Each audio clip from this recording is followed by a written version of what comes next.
Hello, Morongo Basin, and listeners around the world online at Z107.7 FM.com.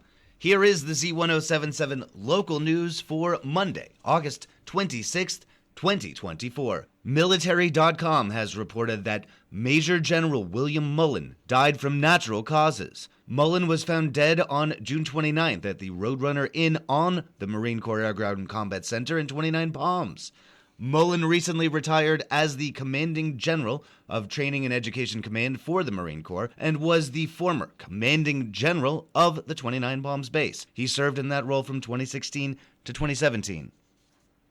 Last week, county supervisors approved an updated and revised contract with Burtec Solid Waste Management.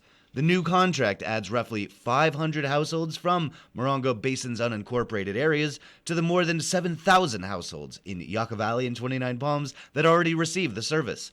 All households in the mandatory service areas must separate organic food and garden waste from recyclables and non-recyclable, non-organic trash. Reporter Mike Lipsitz is here with more on our changing state-mandated trash requirements.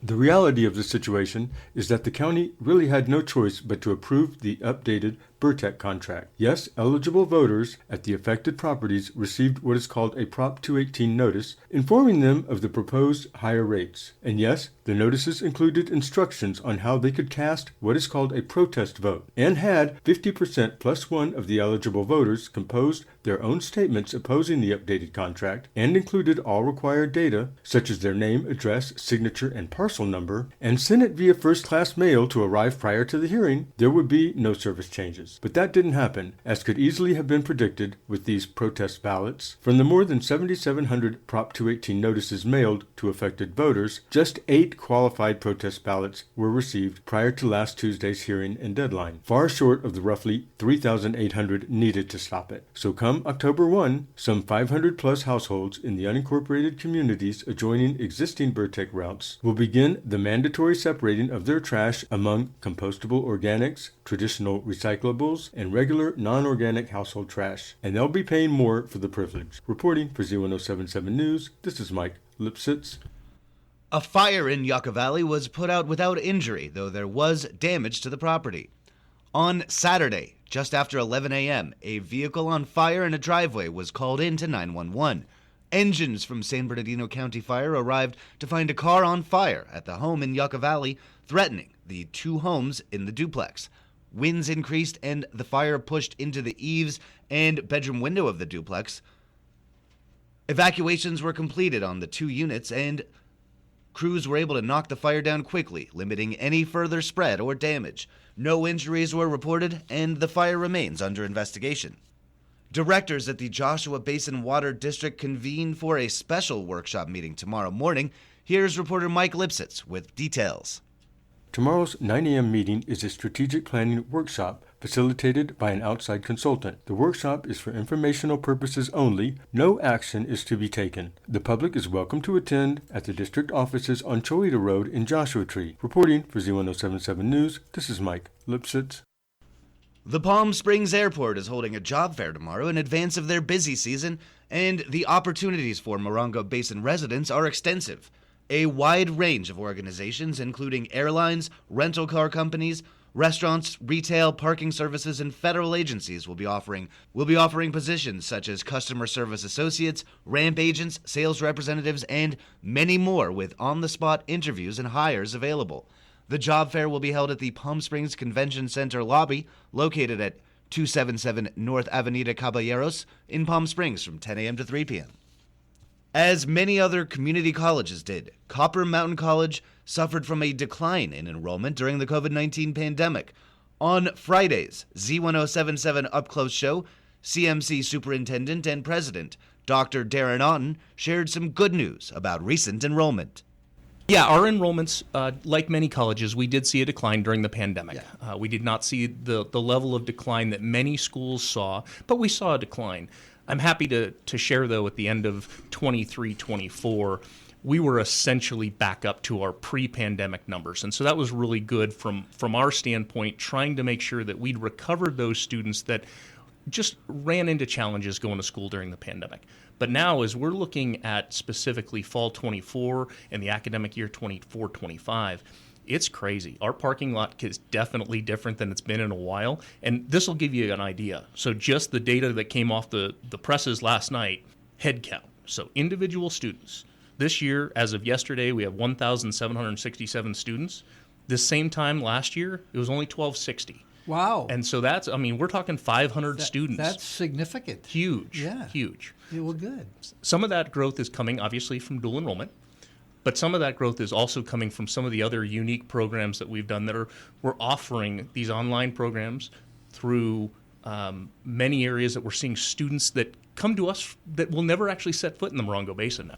You can hear Daniel's full conversation with Dr. Otten by downloading the Z107.7 Up Close show as a podcast at our website, Z107.7FM.com, or wherever you get your podcasts. A music program is being offered to teens and tweens here in the Morongo Basin. If you or your child are interested in playing in a band, the Teen Music Academy is open to local youths who either sing or play guitar, keyboards, bass, or drums. Violinists and ukulele players are also welcome. For $5 a session, you can join band leaders Eric Kramer-Webb and Jeff Ted Tao Tao to play rock, pop, punk, hip-hop, R&B, blues, metal, reggae, and more at their Joshua Tree studio. To sign up your teen or tween, please contact Eric at 760-625-7115. Animal shelters in the Morongo Basin are experiencing high populations. Here is reporter Adeline J. Wells with more on the issue and how you can help. Across the country, summer is the busiest time of year for animal shelters, partly due to increased travel by pet owners as well as breeders contributing to the overpopulation problem with animals bred in spring. This trend holds true in the Morongo Basin, with our shelters feeling the strain of high volume and slowed adoption rates. Shelters such as the Joshua Tree No-Kill Shelter, the Palms and Paws Animal Shelter in 29 Palms, and the Yucca Valley Animal Shelter have reported crowded populations at their facilities this summer. Angel Donahue, the manager of the No-Kill Shelter, cited the closing of spay-neuter clinics and veterinary hospitals during the COVID pandemic as part of the reason for an increased animal population. The shelter receives between 20 and 40 daily calls to surrender and currently has a wait list of over 50 animals pending acceptance. Matthew Klink from the Palms and Paws Animal Shelter in 29 Palms noted that this year has been their busiest yet. June was the worst month for animal intake, with over 100 animals brought in. While he says that most of the animals brought in are strays, surrenders are also common at the shelter. Klink suggested the economy seems to be a factor in these decisions. Most individuals say they can either no longer afford the animal, can no longer care for them, or are moving and unable to take their animal with them. The Yucca Valley Animal Shelter is also running its Summertime Adoption Spectacular event through the end of August. Adoption fees are discounted to $40 for dogs and $20 for cats. The fee includes vaccines, spay-neuter costs, a microchip, and a dog leash or cat carrier. Adopting an animal is a substantial commitment. Adding a new animal to the home is not the right fit for everyone and is not the only way to show support. Local shelters accept monetary donations and donations of food, linens, or gently used pet supplies for use by animals awaiting adoption. Volunteers are welcome at the Palms and Paws Shelter and the Joshua Tree No-Kill Shelter as well. For more information on how to connect with and support your local shelters, visit this story at Z107.7FM.com. Reporting for Z107.7, this is Adeline J. Wells. And finally, the Yucca Valley High School Trojans made a statement in their season opener, defeating Arrowhead Christian 21-19 in Redlands. The Trojans showcased a balanced offensive attack and a stout defense en route to the victory. Quarterback Michael Ramos led the charge for the Trojans, completing 14 of 18 passes for 194 yards and 2 touchdowns. He also contributed significantly on the ground, rushing for 112 yards and a touchdown. Ramos's dual threat ability kept the Arrowhead Christian defense on their heels throughout the game. With the victory, the Trojans will look to build on their momentum and work hard to improve in the coming weeks. They will host Rancho Christian on August 30th at 7 p.m. in their home opener. That's our local news. Hear local news 7 times a day, 7 days a week at 7, 8, 9, noon, 4, 5, and 6. If you hear about news happening, let us know. Email us at tips@z1077fm.com. Reporting for the Morongo Basin News Leader, the award-winning Z107.7 Local News, I'm Jeff Harmetz.